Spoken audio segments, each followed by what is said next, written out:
ओम बोलो परशुराम भगवान की जय।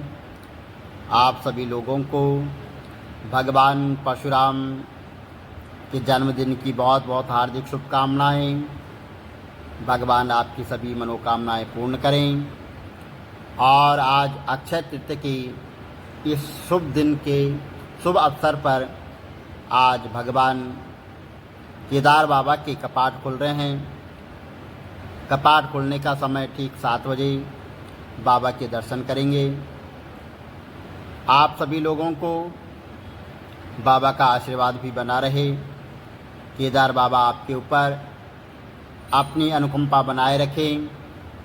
एक बार पुनः अक्षय तृतीया और भगवान परशुराम के जन्मदिन की और बाबा केदार के कपाट खुलने की आप सभी लोगों को बहुत बहुत हार्दिक शुभकामनाएं।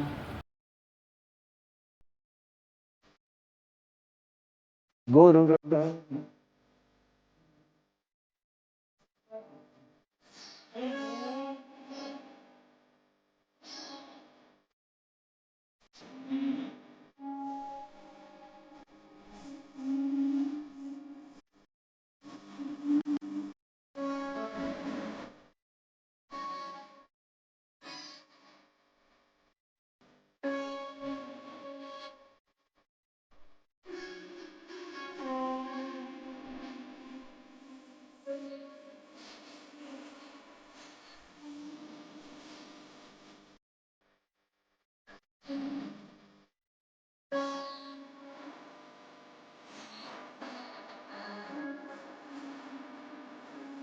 अक्षय तृतीया पर अक्षय तृतीया पर्व पर माँ लक्ष्मी की पूजा करना बेहद शुभ माना जाता है। और वहीं शास्त्रों के अनुसार इस दिन भगवान विष्णु के परशुराम भगवान का अवतार हुआ था, जन्म हुआ था। अक्षय तृतीया के दिन युधिष्ठिर को भगवान श्री कृष्ण ने अक्षय पात्र दिया था, जिसमें कभी भी भोजन समाप्त नहीं होता था। तो आइए सुनते हैं अक्षय तृतीया की कथा। और अक्षय तृतीया की कथा के साथ साथ वैशाख मातम की भी कथा सुनेंगे। तो सबसे पहले अक्षय तृतीया की कथा सुनते हैं। बोलो विष्णु भगवान की जय।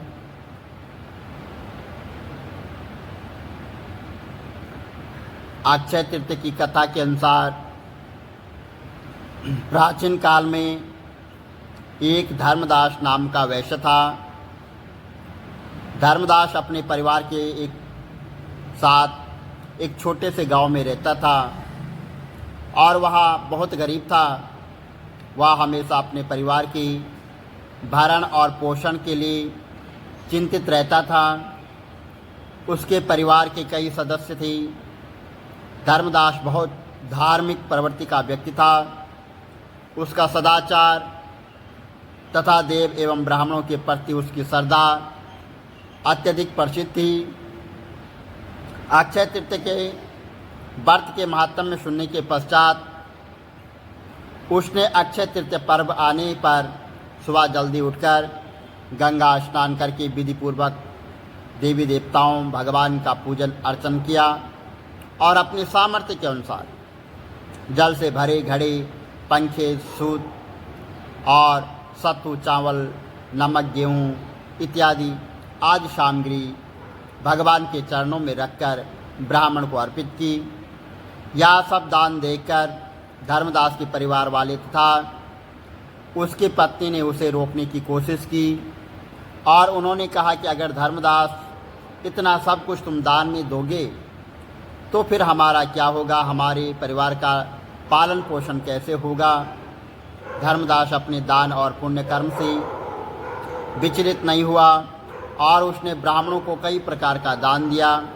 उसके जीवन में जब भी अक्षय तृतीया का पावन पर्व आता था आया और प्रत्येक बार धर्मदास ने विधि पूर्वक अपने सामर्थ्य के अनुसार दान पूजन किया और अनेक रोगों से ग्रस्त तथा वृद्ध होने के उपरांत भी उसने उपवास यानी व्रत करना और धर्म कर्म करना, दान पुण्य करना, वही नहीं छोड़ा और वहीं पर अगले दूसरे जन्म में कुशवती का वह राजा हुआ। मान्यता है कि अक्षय तृतीया के दिन किए गए दान और पुण्य व पूजन के कारण वह अपने अगले जन्म में बहुत धनी प्रतापी राजा बना। वह इतना धनी और प्रतापी राजा था कि त्रिदेव तक उसके दरबार में अक्षय तृतीया के दिन ब्राह्मण का वेश धारण करके उसके महायज्ञ में सम्मिलित होते थे। अपनी श्रद्धा और भक्ति का उसे कभी घमंड नहीं हुआ। वह प्रतापी राजा महान एवं प्रभावशाली होने के बावजूद भी धर्म मार्ग से कभी भी विचलित नहीं हुआ। माना जाता है कि यही राजा आगे के जन्मों में भारत के सुप्रतिष्ठित सम्राट चंद्रगुप्त के रूप में पैदा हुए थे। जैसे भगवान ने धर्मदास पर अपनी कृपा की, वैसे ही जो भी व्यक्ति अक्षय तृतीया के दिन या कथा सुनता है, दान पुण्य करता है और विधि पूर्वक भगवान का पूजन करता है और दान आदि करता है, उससे अक्षय पुण्य एवं यश की प्राप्ति होती है। बोलो विष्णु भगवान की जय, परशुराम भगवान की जय, विष्णु भगवान की जय। तो ब्रह्मा जी कहने लगे कि जो वैशाख धर्म का पालन करता है और उसे उसके गुणों का गान करता है, उस पर भगवान प्रसन्न होते हैं। और ब्रह्मा जी कहते हैं कि हे यम, उस राजा पर मेरा कोई प्रभाव नहीं है, क्योंकि विष्णु के भक्तों को शुभ अशुभ करने की किसी की भी सामर्थ्य नहीं है। अशुभ करने की किसी भी की जो है कोई सामर्थ्य नहीं है। उनके भक्तों को जरा, मृत्यु, व्याधि आदि का कुछ भी भय नहीं होता है। सेवक को स्वामी ने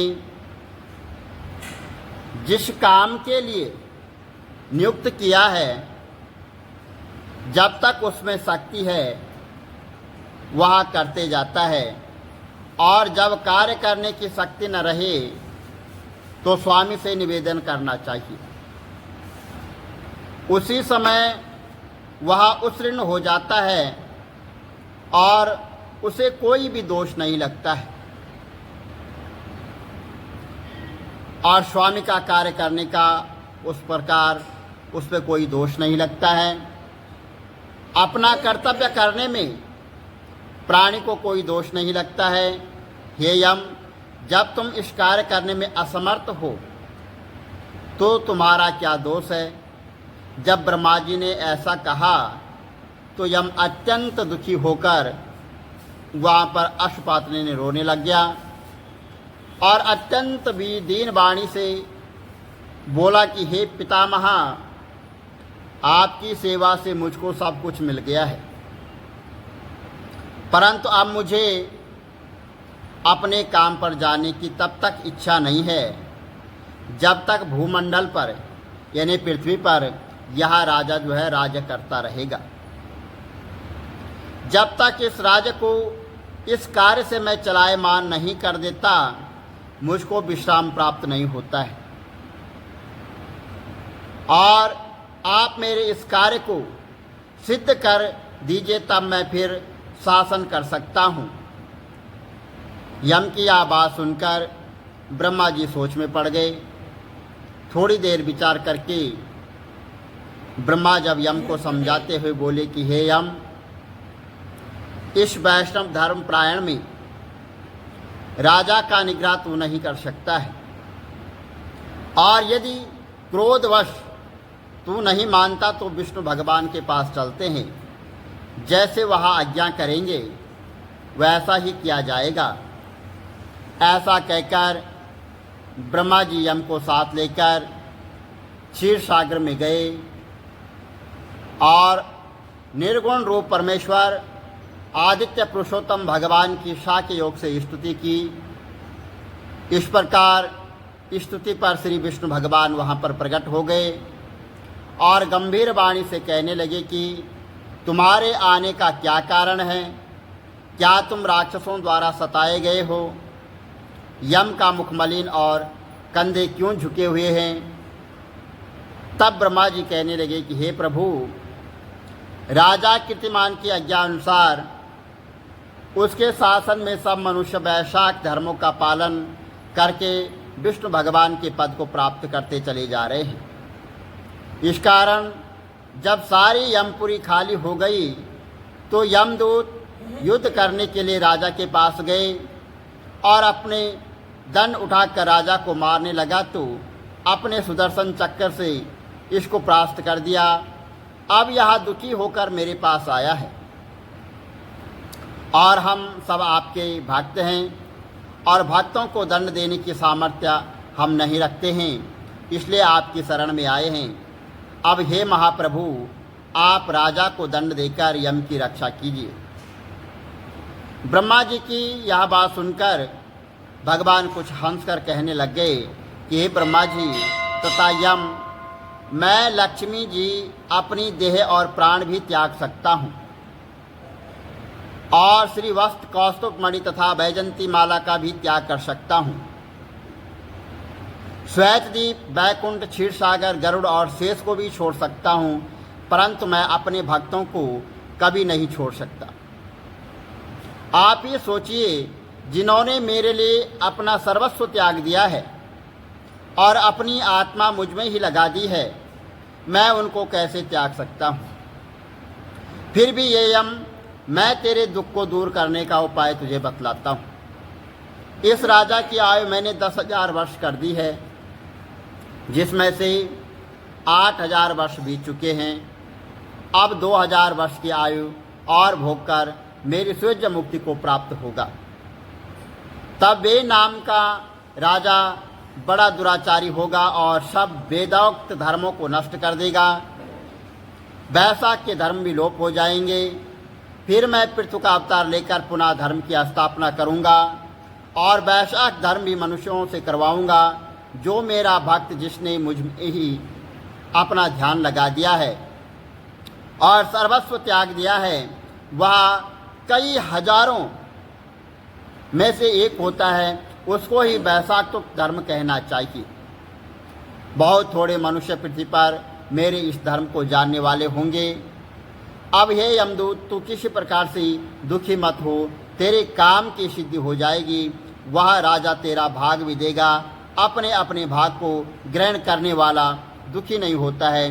जो मनुष्य उद्देश्य से प्रतिदिन स्नान, आग्र जल, कुंभ आदि, दही, अन्न आदि का वो दान नहीं करेंगे, उनका वैशाख धर्म निष्फल हो जाएगा।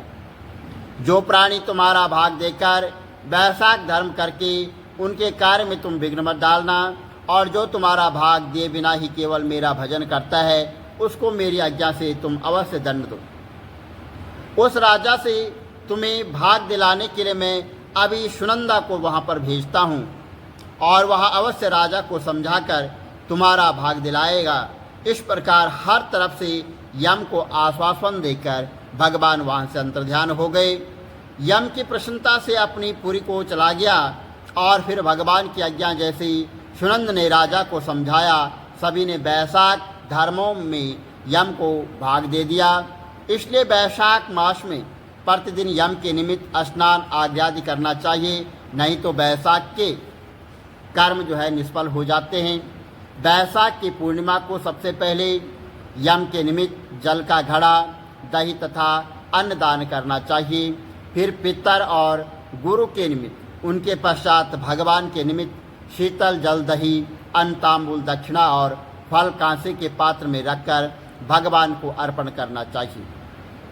इस प्रकार राजा अपनी पुरी को आयु को भोग कर अपने पुत्र पौरात्र समेत बैकुंठ को चला गया।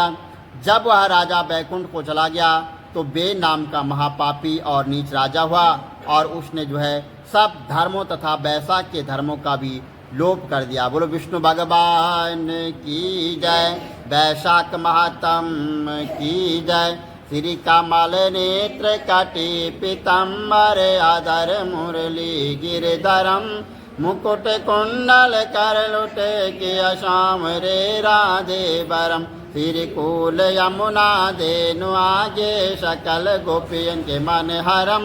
पीत वस्त्र गरुड़ वाहन चरण शुक नित्य सागरम।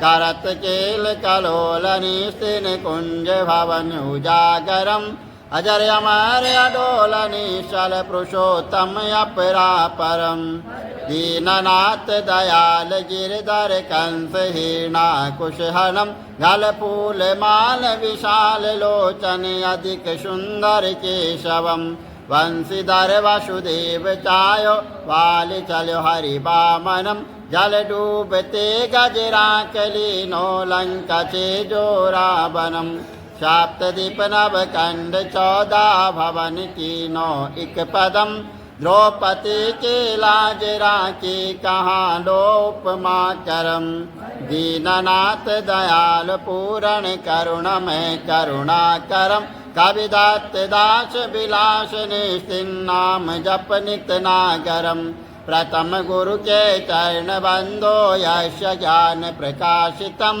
आदि विष्णु जुगादि ब्रह्मा सेवते शिव शंकरम श्री कृष्ण केशव कृष्ण केशव कृष्ण यदुपति केशवम श्री राम रघुवर राम रघुवर राम रघुवर राघवम श्री राम कृष्ण गोविंद माधव वासुदेव श्री वामनम मत्स्य कचवाराह नरसिंह पाई रघुपति पावनम मथुरा में केशव ब्राजे गोकुल बाल मुकंद जी श्री वृंदावन में मदन मोहन गोपीनाथ गोविंद जी धन्य मथुरा धन्य गोकुल जहाँ श्रीपति अवतारे धन्य यमुना नीर निर्मल ग्वाल बाल सकावरे नवनीत नागर कृत निरंतर सेवितर मन मोहितम कालादि तट करत्र क्रीडा बाल अद्भुत सुंदरम ग्वाल बाल सब सक विराजे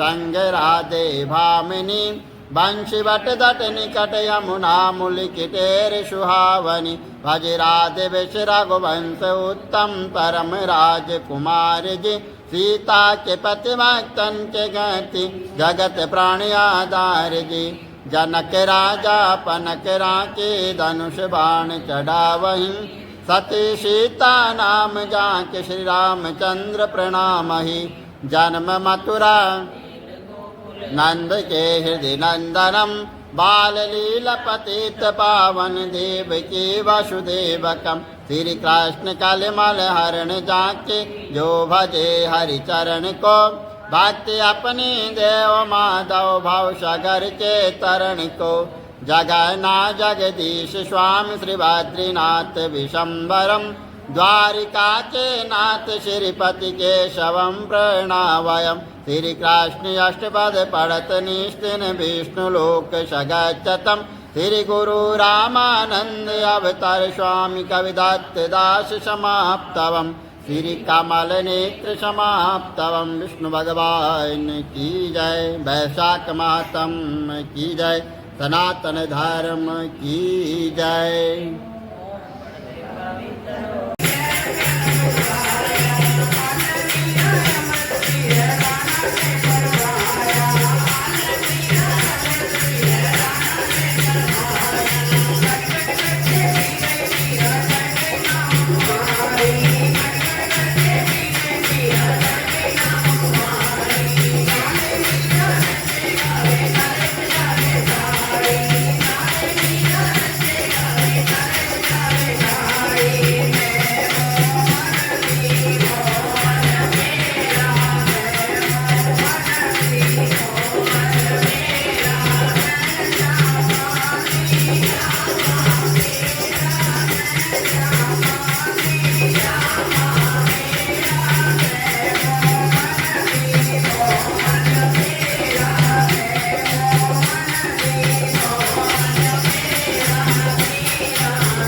राम की है